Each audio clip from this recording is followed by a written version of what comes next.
today I am come with another video on deep bite. So let's quickly get started because it's a small topic of today. So regarding a deep bite is just a condition in which there is excessive overbite where the vertical measurements between the maxillary and mandibular incisal margins is very excessive, and when the mandible is brought to the habitual or central occlusion. So this was given by Graeber's definition of how generally a deep bite is being coined or termed. Now moving on to the classification and etiology of deep bite. First we have the developmental deep bite, in which there is two kinds. One is a skeletal deep bite. It's mainly pronounced in an horizontal growth pattern patients in which it's more pronounced for a horizontal growth, whereas a dentoalveolar deep bite is for patients in which there is a supra-erupted incisors or infra-eruption of molars has been noticed. So the skeletal deep bite is much more of concern because it is developing anomaly, which abnormality which can be corrected if it's a growing patient, whereas a dentoalveolar deep bite can be treated at much simple terms when compared to a skeletal deep bite. So moving on to which, let's see how the next category is based on acquired deep bite, in which it is lately by the pressure habits, especially the tongue thrusting and the early loss of some deciduous teeth, especially the anterior teeth, or wearing of the occlusal surface extensively, especially if it's a bruxism and there is abnormal masticatory forces that has been applied and wearing of out of complete tooth structures that creates non-occlusion between the upper and lower teeth. It may be just some teeth, or it may be the entire dentition too in severe cases. Now, the soft tissue deep bite is again associated with class 2 malocclusion with an hypodivergent facial profile. So here it tends to have a strong mandibular muscles and high mentalis activities which has been noticed, and also there is a deep mentolabial folds which has been recognized with an everted lip. So these are the causes in which you define deep bite too. Now, to diagnostically aid a deep bite, it can be due to clinical examination, a study cast, or a lateral cephalogram. So, to move on to the management of a deep bite, comparatively, it can be corrected with a little of mechanical consideration like an intrusion of few teeth like incisors or extrusion of molars, which will elevate the bite plane to its extent. So, if the lower are intruded and the molars can be extruded, that can also elevate the lower incisors to meet the upper incisors in occlusion.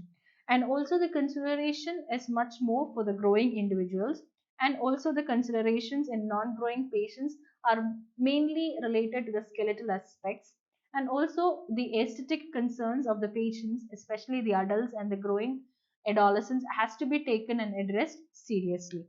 So the various management techniques what we employ to manage this particular malocclusion includes: one is intrusion of incisors, which is most commonly done, and it has been indicated when there is excessive distance between incisal edge and the stomion, and there is large interlabial gap that has been there with the soft tissues along with the dentoalveolar structures, and it is more occlusal level of central incisors than compared to a lateral incisor.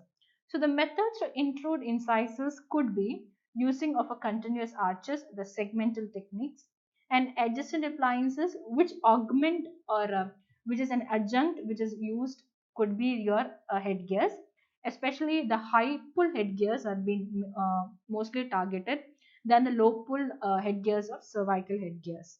So what we mainly use is extrusion of posteriors, in which the occlusal level is elevated, in while in turn it helps in the complete occlusion of upper and lower teeth.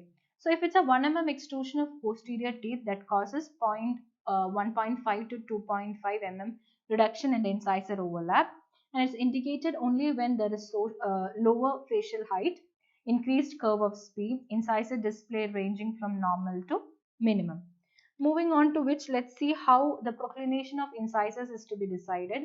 It decreases the amount of overbite, usually on the sides of the treatment modalities. Is also included separately when there is lingually tipped incisor edges in class 2 division 2 and in class 3.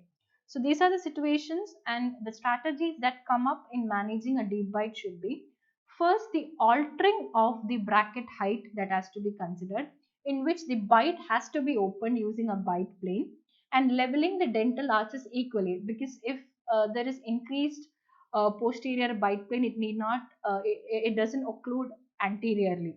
So the leveling of dental arches using a wire is very important, and including the second molars for the fixed assembly is also required.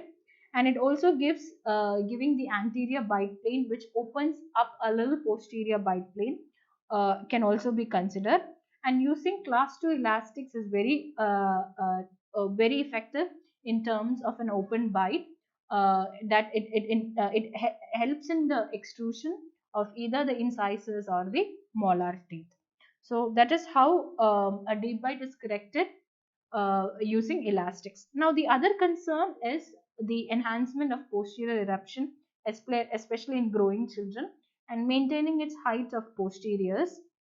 The treatment modality could be removable appliance with anterior bite plane, fixed appliances which is applied for 24 hours with particular anchorage situations, and there is intrusion of the arch wires. So that is how a deep bite management has to be considered. Now the scene is totally different when you have a non-growing adult patient in which deep bite cannot be considered or treated with simple removable appliances. So we prefer something called as surgical orthodontics or orthognathic surgery, and that helps to correct these problems skeletally, and the extractions can be avoided so that it further doesn't create a worse scenario, and deepening deep bite again. So this has to be considered in a non-growing patient. Now the deep bite consideration in a non-growing patient, the other factors which has to be taken care before the surgical intervention is the length of the treatment, the compromised atestics, the periodontal compromise it can have, the root resorption or the orthognathic surgery eventually. So that is how we move on to a surgical aspect. Now aesthetically, how much the patient need a good upper lip line in relation to the maxillary incisors, a good competent lips, and the depth of mental sulcus is also in relation with your mandible incisors. So to see the contraindications just for the aesthetic reasons, if there is too much intrusion, especially of the lower mandibular teeth, it can result in a saggy or a lower lip line that can functionally affect the patient's smile line. And the reduced lower facial height can even worsen the deep bite in another aspect. So that is how we'll move forward with the treatment challenges. So the challenge mainly involves whether the age of the patient can be age of the patient, it's a growing or an adult patient, and then recommending the best of its treatment. Now addressing the limited objectives is very important to reduce patient complaint, treatment time, or avoid surgery. And giving more consideration for the developing aesthetic sense is much more of concern. Now, the side effects can be minimized due to root resorption, periodontal complication, TMJ dysfunction.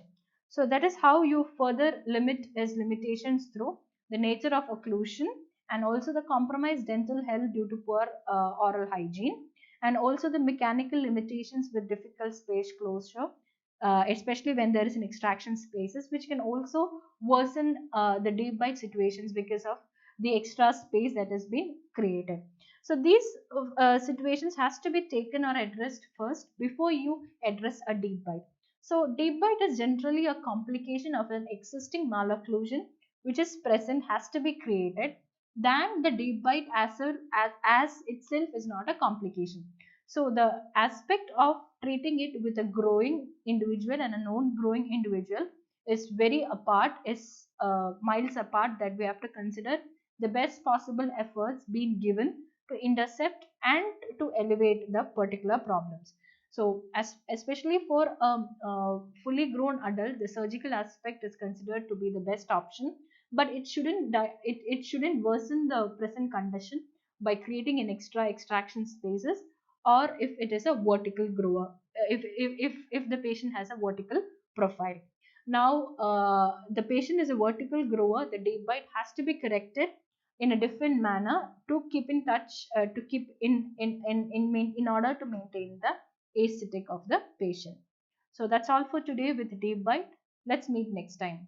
Thank you.